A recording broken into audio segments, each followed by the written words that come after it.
Hello, hello, hello, and welcome to Redefining the Significance of You Time for You, by you, because of you. My name is Denise Drinkwalter, and I am a midlife renewal coach supporting women around the world to lean in and realize the importance of you. This channel aims to provide you, the viewer, with some takeaways that will help you shift, change, reevaluate, and or become more aware of what is actually possible. We have a variety of guests sharing life experiences that have helped them become the incredible human beings that they are today. Every one of us has had that infamous free time sometime in our lives, and hand up if we have felt frequently guilty, embarrassed, and or maybe just plain wrong for taking out time for ourselves. Well, we are here to change that and support you to see what is possible for you when you take the time for you, by you, because of you. It is an absolute privilege and an honor to introduce Betsy Brenner to our show today. Betsy is the esteemed author of The Longest Match: Rallying to Defeat an Eating Disorder in Midlife, a memoir published in 2021 that has been warmly received around the globe. Her powerful narrative offers hope and inspiration to women in midlife, emphasizing that recovery is possible at any age, and that it is possible to heal from past trauma and become healthier in mind, body, and spirit. The profound message in her book culminates in the very last line: it's never too late to be a work in progress. Betsy first shared her recovery story in 2018, and by 2019, she had begun mentoring and leading support groups.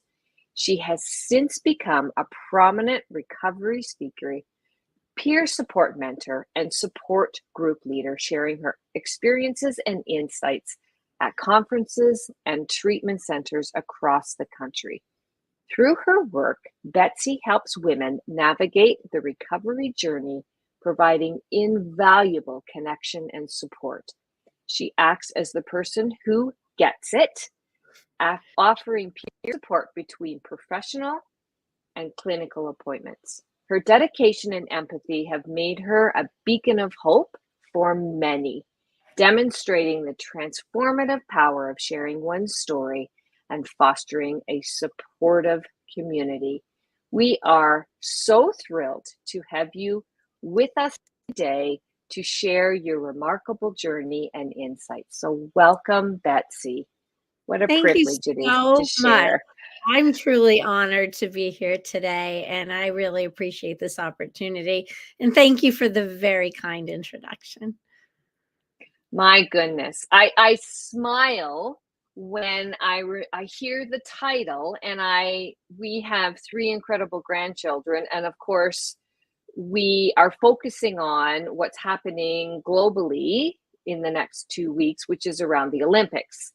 And so the longest match, the first thing that comes to my mind is it's got to be about, some kind of athletic prowess. Can you help us understand a little bit around where you came up with this title? That's a great question, actually, and one I haven't been asked often enough. When I was coming up with a title for my memoir after it was done, I wanted some title to be more beach related because a lot of the last chapter is about inner peace and how I feel when I'm at the beach. But my editor was like, that's just the sweet stuff at the end. Tennis is something that has been intertwined throughout the tapestry of my entire life. Tennis gave me so many gifts and opportunities and experiences, but it also became intertwined with developing an eating disorder in midlife. So it was really important that the title of my memoir include something tennis oriented. But if you notice on the cover, the tennis racket, this is not a tennis ball on the strings. It's actually a cupcake. And the Oh, thought behind that was, if it were a tennis ball, people who weren't interested in sports would be like, "Oh, another sport book. I'm not interested in that." But the fact that it's food, it was very important, and I had to think of a food that could be round and yellow, and cupcakes were an important symbol for my recovery, a food I learned to eat in recovery. And so it all came together with tennis, the longest match, meaning this was a lifelong journey, obviously very long match. And even throughout my journey, the metaphor of tennis, working hard, persevering. You might not win every game or every set, but you can still win the match. It really was the perfect metaphor for my life and my recovery journey. So, and the cupcake is just really because food was an important part of this. And if it were a tennis ball, most people would be like, okay, whatever, I'm not interested in tennis. that is, we have to dig more into the story behind, because I haven't had a chance, and our listeners are just meeting you for the first time. So, can you give us some of the story so that we can start to really understand the depth of your skill set in terms of supporting with your leadership in the support groups? How have you come to this opportunity that you provide for so many in midlife? Well, that's also a really good question. I actually started mentoring and leading support groups before my book was even on my radar. My book is what has given me the framework and credibility beyond my local community. But Mhm. I think it's very powerful when we share our stories. And my story isn't extraordinary. And I think the fact that many of the things that happened to me happened to a lot of people makes it something that so many women out there, maybe men too, but mostly women in midlife, something they can connect to, relate to. And my email's public, it's in the back of my book. I hear from women around the world. Your book is something I can relate to. That sounds so much like my story. So that has really been behind my passion for helping those who are struggling, helping those navigate that journey of recovery. And I check a lot of boxes. I also do a lot with grief and loss and athlete mental health, but primarily women in midlife, and giving women hope that recovery is actually possible. We've all been through something. Nobody gets to this stage in life without having been through something. I didn't know that trauma could be emotional. I thought trauma was only physical. So I Mm. experienced a lot of emotional trauma in my life against a backdrop of, I want to say, white suburban privilege in many ways. I always had a roof over my head, enough food to eat, parents who loved me, but there was a lot of emotional trauma. And I didn't learn till I was in my 40s that trauma could be emotional. So again, I want the reader, I want women out there to know that if I can work through everything I've been through and become healthier in mind, body, and spirit, anybody can. Because again, my experiences are far from extraordinary, but I learned so many lessons along the way.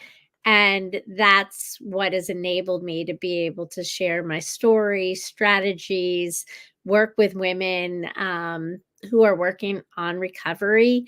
And again, I'm that person, like you said in the introduction, who gets it. Anybody trying to recover from something needs professional treatment, professional support, professional guidance, a therapist, other members of an interdisciplinary team.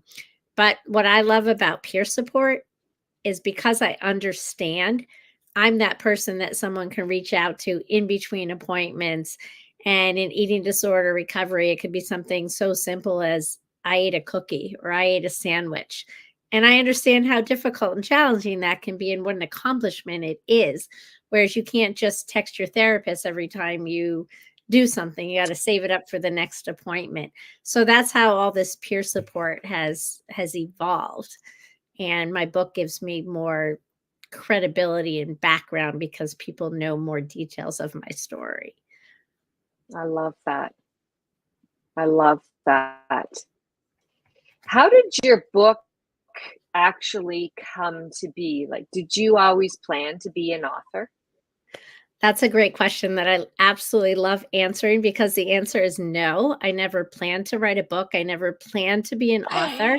Honestly, I was always a very private person. I always had good friends, but I let very Mm, few people in. I was more the caregiver. I was more the listener.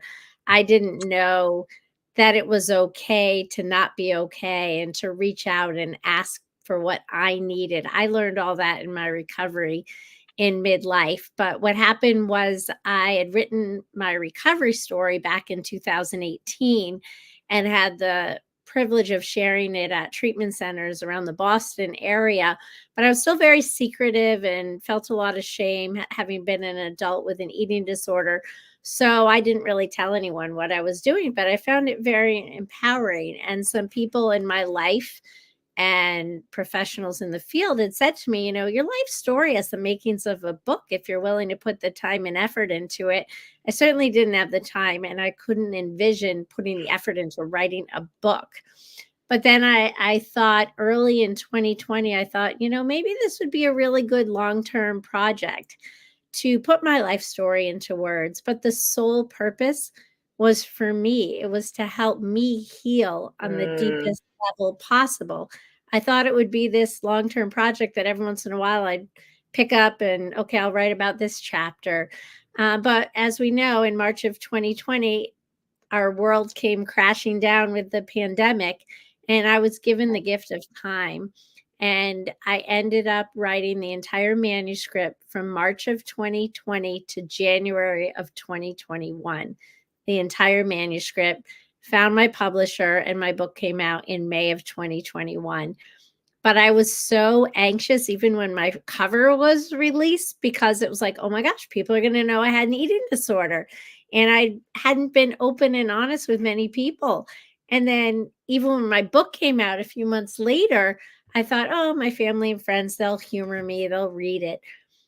I had no idea that there weren't really eating disorder recovery memoirs out there for women in midlife. And I just started hearing from so many women around the world.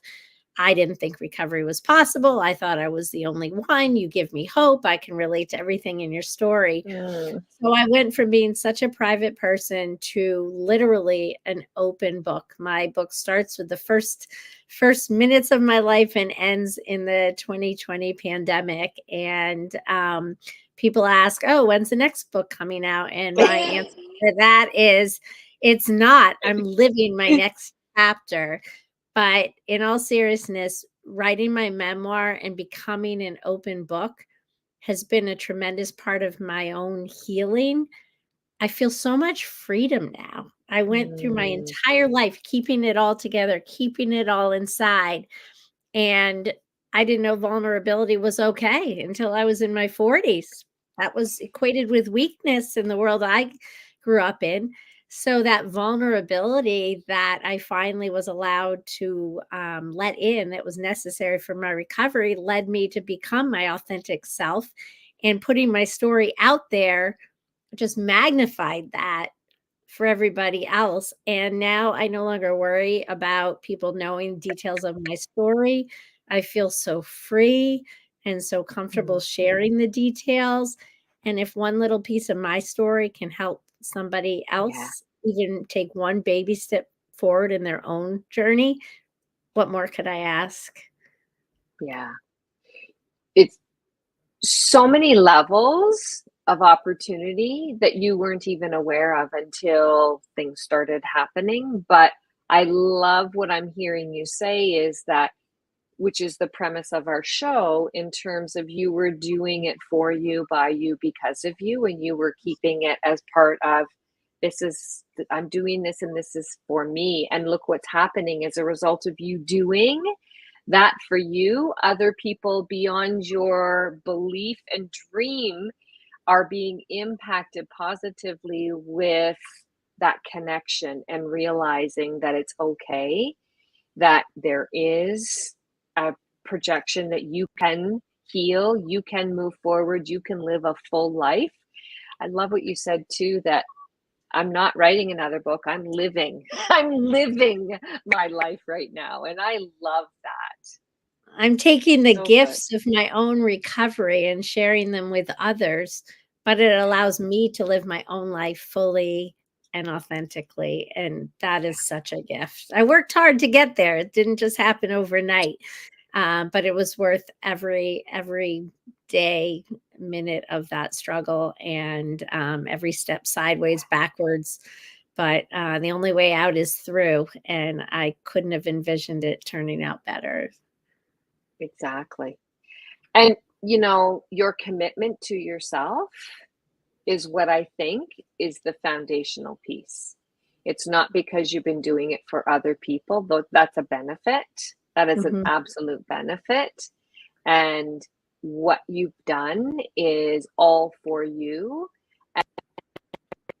And as a result, I talk a lot about the circle of influence that we have when we start Mhm. pouring back into our own self, you know? Yeah. And that's Definitely, what you definitely. do. And yeah, It's like on an airplane, you have to put your own oxygen mask on first before a child's. You have to take care of yourself, and only because I've learned about my own needs and healed from past trauma and put my life story into words that I now am able to share with others. I couldn't have done that right. when I was still struggling. Absolutely. Absolutely. And it wouldn't have had the impact because you wouldn't have grown the way that you were growing through that process and through that journey. Like you said before, the only way out is through. And I've heard that a lot of times. And some people are like, but what does that mean? How does that work? Well, what's your journey? You get to experience. And so people can definitely reach out to you. There is in our show notes the ways that they can contact you through your various social media platforms. And I believe you do have a website too.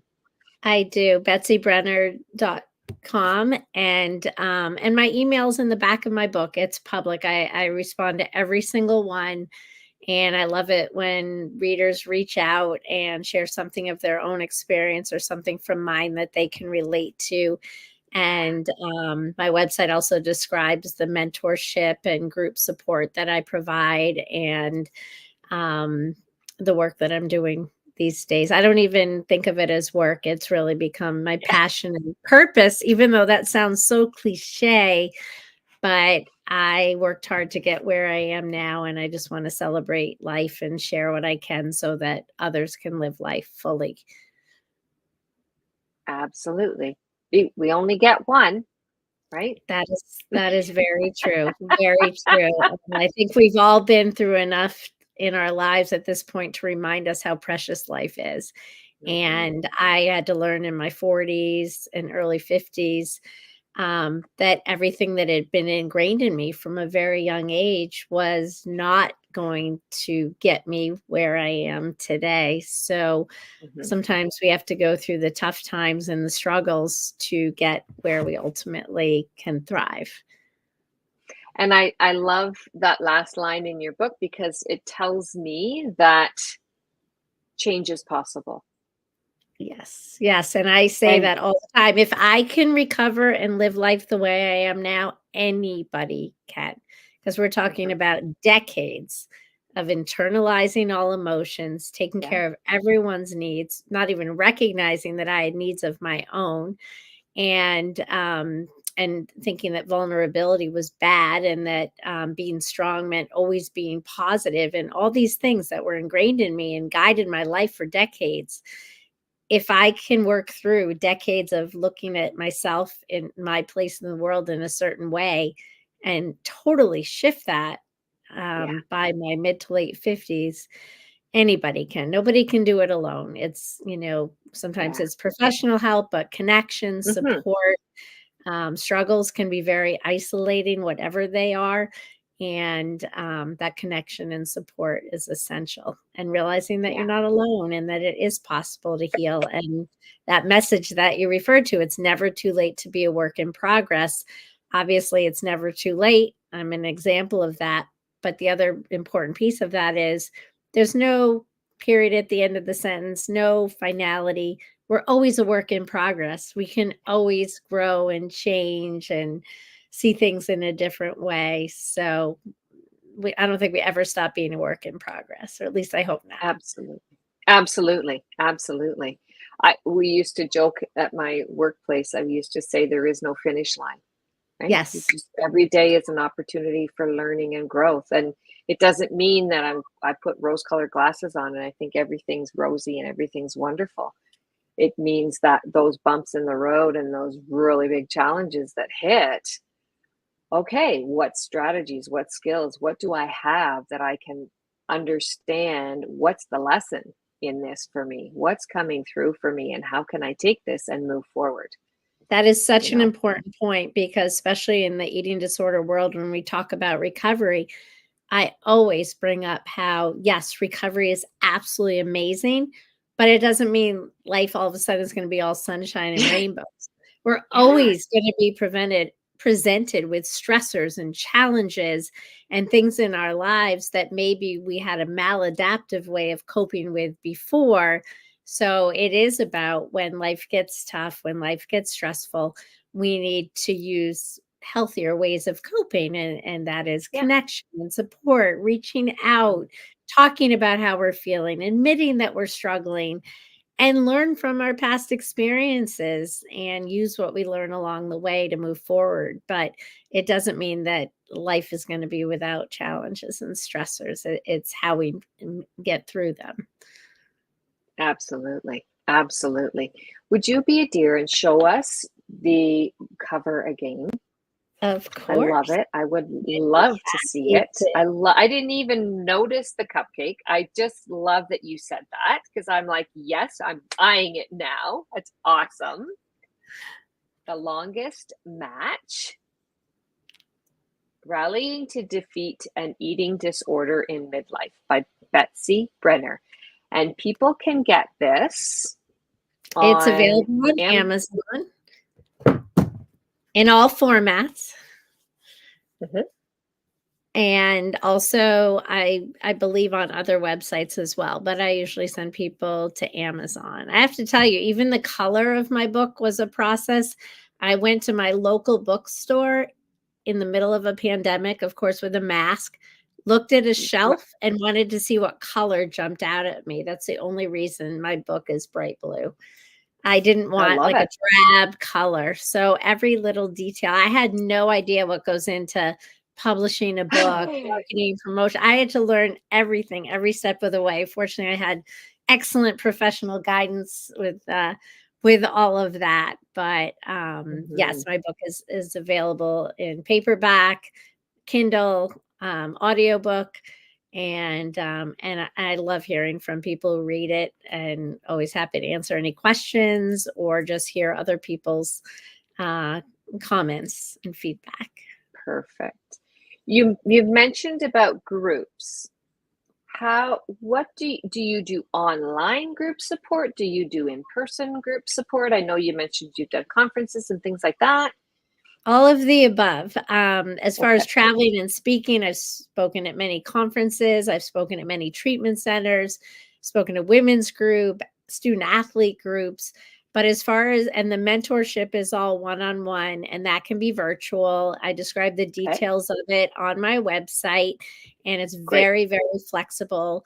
The only thing that's necessary is someone has to be medically stable and under the care of a licensed clinician. And I am that one on one mentor, extra support. As far as Gotcha. groups, I run in person groups in Providence, Rhode Island, in the US, where I am. But most of my groups are virtual. And I've had women tune in from around the world. It gets a little tricky with the time zones. But as long as Sure. people do the calculations, I had a woman from Australia and she had to be really careful with the time change, but on my Instagram at Betsy Brenner Author is where I usually share flyers for upcoming groups. In the summer, I've been doing monthly Perfect. virtual groups, so there's only one more. But starting in the fall, I tend to do 5-week closed groups. Like someone will sign up for all 5 weeks, and Hmm. then I'll start another one. And so I don't put the specific groups on my website, but a description of the groups is on there and what they're all about. And then, like Perfect. I said, I'll share details of upcoming dates on my author Instagram, which is at Awesome. Betsy Perfect. Brenner Author. Yes. Perfect. And that's in the show notes as well. I'm pretty sure we've got the IG in there too. Wonderful. So Wonderful. perfect. What a blessing you are. I am so glad our paths have crossed, and we might be doing something together. One never knows. So That would stay be tuned. amazing. I am so grateful we connected, and I'm honored to be on your show. And I think there's so many lessons to be learned. And I hope everyone who listens realizes that no matter what you're dealing with, whatever you're struggling with, help is out there, health is possible, and to never give up. Absolutely. Yeah. One step at a time. Yeah. Um, I'm going to actually put a plug in because of our show talking about redefining the significance of you time, for you, by you, because of you. I know many women that I support in various groups and individually and in programs that I run. It's a struggle to figure out, how do I give back time to myself? So I have taken a direction and a way to support people who like to do it a little bit on the side on their own to try and figure a few things out. So I too have a book, and it is a journal, and it's for you, by you, because of you. It's a guided journal for empowered women, and it helps women take a look at where they are spending time and how much of that time is spent on giving back to yourself. So the I way I love. laid it out, it gives them an opportunity to actually think about, now, wait a minute, here's my list of things to do today. Mhm. I fit in terms of that returning being a good return on my investment of time. And so a lot of people go, oh, I don't really think like that. I think about my to do, and it's usually got to do all the things. And I'm like, Mhm. exactly. Let's pull back and start to do that thing for ourselves. And very much what Betsy's been talking about in terms of giving back to herself, slowing down and saying, you know what? This is about me now. And when I start to do that, everything else around starts to come together in ways that we can't begin to even imagine. So I start doing that on a regular basis, and I certainly promote daily, even if it's a minute at a time. If you don't feel you have time to spend, to carve out for yourself, because we don't want to feel negative energy around that carving of time. Oh, I'm Mhm. doing it, but I'm stressed because I have to. It's like, no, no, no, no, no. Let's change that script and that narrative too, right? So, I um, wholeheartedly agree. Where is your book available? It sounds amazing. same thing, Amazon. All right. I do the All same. right. But I Yes. think what you just Yeah. said is so important. And I use that a lot as well with people I work with, is no matter what else is going on, however long that to-do list is, whatever we're struggling with, we can always find moments of peace, whether, whatever it is that helps reduce all the trouble and helps Yeah. us find moments of peace, even amidst the chaos. Very important. Absolutely. Absolutely. It's key, isn't it? Don't you find it's really key? Because then when you get that calm, you get that break, you get to separate yourself from the flurries and the scurries of everything and just go, I'm going to be okay. I'm It's going to be absolutely okay. critical. Absolutely critical. Mhm. Amazing. Thank you again for your time. Make sure you go and find Betsy, look for her book, go into the show notes, send her messages, go read that book. I'm going to grab it next. And I want to wish everyone a great rest of your day, and make sure that you take time for you, by you, because of you, because nobody else can do it for you. You do it for yourself. Thank you. Have a great day. Bye, Thank everyone. you. Thank you. Thanks.